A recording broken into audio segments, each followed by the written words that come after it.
The announcement on social media by US President Donald Trump, followed by the post by Prime Minister Narendra Modi, has certainly set off celebrations both in Delhi and in Washington amongst the business communities as well as foreign policy analysts. Because remember, a trade deal between India and the US doesn't just mean more trade between the two countries, it also means a cessation of the tensions that have really strained ties between Delhi and Washington for nearly a year now. Now, in that post, remember, Mr. Trump said 5 basic things. He spoke about a deal between the two countries after a conversation with Prime Minister Modi. He said that tariffs had been reduced. The US tariffs had come down from 50% to 18%.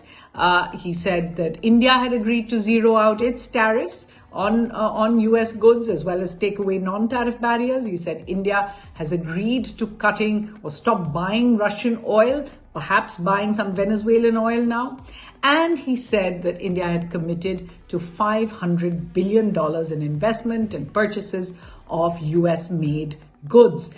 In his post, Prime Minister Modi and the Ministry of External Affairs has not confirmed anything other than that the 18% tariff rate on India now applies and has welcomed that. Even so, 5 questions do remain, and I'm going to go through them with you. The first, really, if there is a deal, where is the text? The two sides have had trade negotiators meeting across in Delhi, Washington, 7 rounds of talks. But at the end of the day, where is the actual text? What does it say? The second, when Mr. Trump says India is taking those tariffs down to zero, what does that mean? Non-tariff barriers. Does it also mean market access in areas of agriculture that have been considered sensitive so far? Certainly US officials alluding to that. The third, has India actually committed to stop buying Russian oil? We know that India's imports have really drastically reduced since November, but has India agreed to stop buying that Russian oil? Remember, it was very discounted and the government had defended buying Russian oil. It's also a matter of India's strategic autonomy.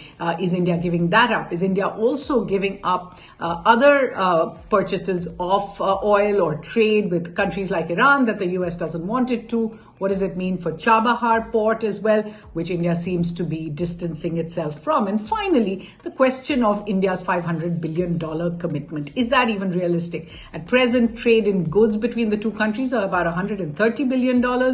Trade in all about $210 billion. India's investment so far has been about $40 billion. So is that $500 billion commitment really set in stone? What does it mean? And will it come at the cost of India's ties with other countries?